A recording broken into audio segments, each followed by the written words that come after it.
Meghan and Harry made a statement regarding the Ukrainian tragedy, and the internet was really quick to react. It's not hard to imagine that this is part of Meghan's political aspirations, but it already became a joke for reasons you're about to find out. Welcome back, my battle language buddies. My name is Jesus Enrique Rosas. I'm the battle language guy, and it would be great if you join us by just liking this video, subscribing, and hitting that bell. Let's get down to it. So, according to the Archewell statement, they stand with the people of Ukraine against this breach of international and humanitarian law and encourage the global community and its leaders to do the same. And yes, what's going on in Ukraine is nothing to make jokes about, but the internet's reaction is because everyone has realized that these two only raise their heads when it's convenient for them. Because let's be honest, if they could make this kind of declaration through Archewell, then why didn't they do the same for less pressing moments, such as the Platinum Jubilee of the Queen? Yeah, it has nothing to do one event with the other. Those are completely different dimensions. But again, that's exactly my point. It was more than appropriate to congratulate the Queen on that date. But they didn't for the sole reason that it did not benefit them directly. In fact, I'm sure they just kept silent because otherwise they would have had to acknowledge the Queen and the monarchy, something that we already know that they cannot stand and want to undermine both in one way or another. But then there's an international conflict and the first thing they do is say something about it. It's like they don't want to miss in the current trending topic. That makes every other moment of silence where it made sense for them to say something, to have regular good manners, that makes those silences even more out of place. Because it's exactly like that person that doesn't say good morning to the janitor or to the secretaries or the assistants, but when the boss arrives, he says hello, tries to start a conversation or make himself visible in any way. Please, don't be that person. But Meghan and Harry keep showing their true colors this way. That's why they come off as hypocritical. And that is something that would not be that bad if you're just a Hollywood celebrity.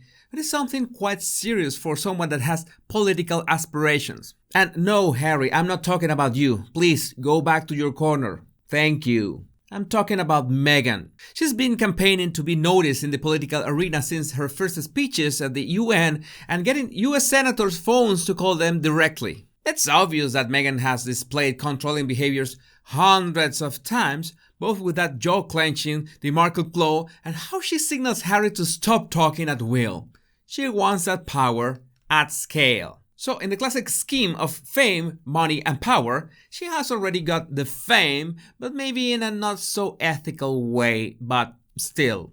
As for money, well, there's a reason they keep suing everyone, as Harry with Associated Newspapers, the publishers behind the Daily Mail. Is he expecting to get £1 sterling like Meghan did? Because knowing how to produce money from under the rocks is something paramount in politics. Well, most precisely, it's not that you are going to make the money yourself. You have to make other people give it to you. But suing everyone is not exactly the way to go. To successfully reach the power that she wants, well, it will need to be in the US, right? And I'm sure that our glorious Duchess is aiming for the big White House. Well, the first obstacle will be that there's no way that she could bunny hop AOC. You have to follow the rules of the Democrats' House.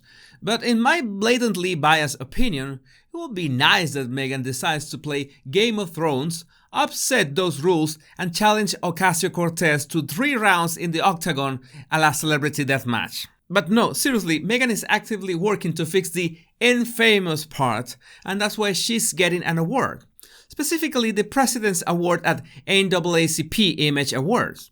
And it's absolutely not suspicious that one of the media contacts of that event is Nutmeg's favorite public relations agency. Winners in recent years have been Jay-Z, Rihanna, and LeBron James. And according to the NAACP's president, Derek Johnson, Harry and Meghan are receiving this award because, listen to this, they are humanitarians, global leaders.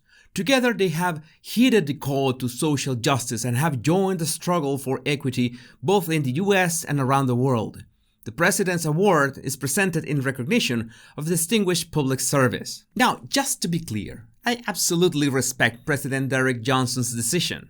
He has all the rights to do so, and in reciprocity, I'm sure that he respects my decision of using El Risitas meme as a reaction to this.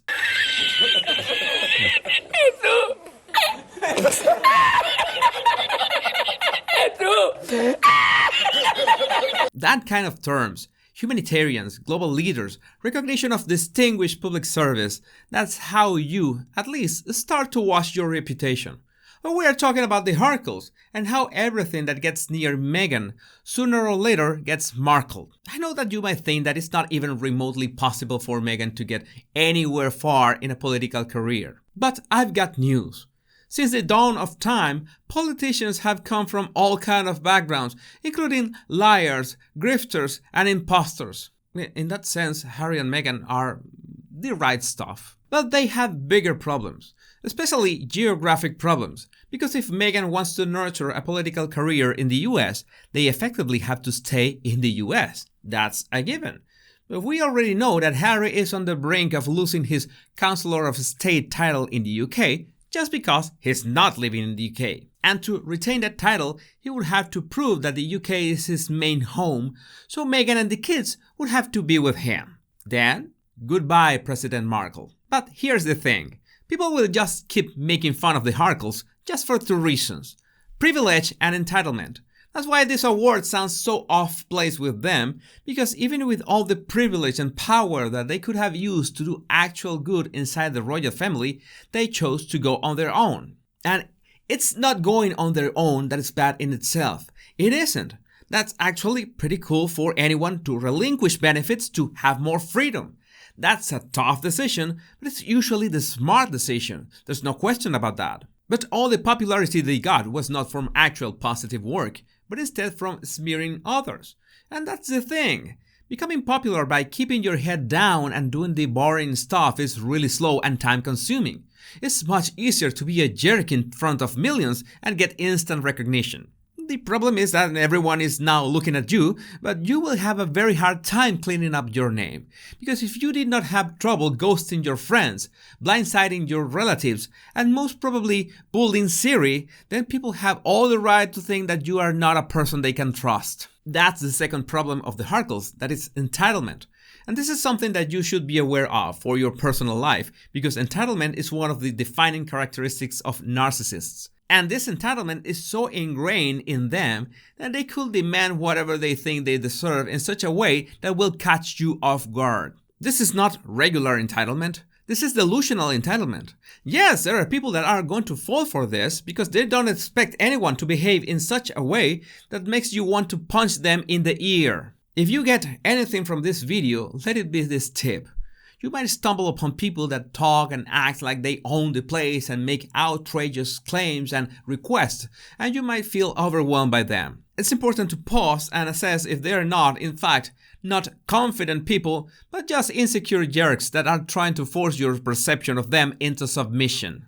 It takes a bit of practice, but I'm sure you'll learn to spot these toxic personalities. If you want to refine your observation skills, all you have to do is download my 100 body language tips right in the description of this video. My name is Jesus Enrique Rosas, and it will always be a pleasure, my body language buddies. Much love and bliss.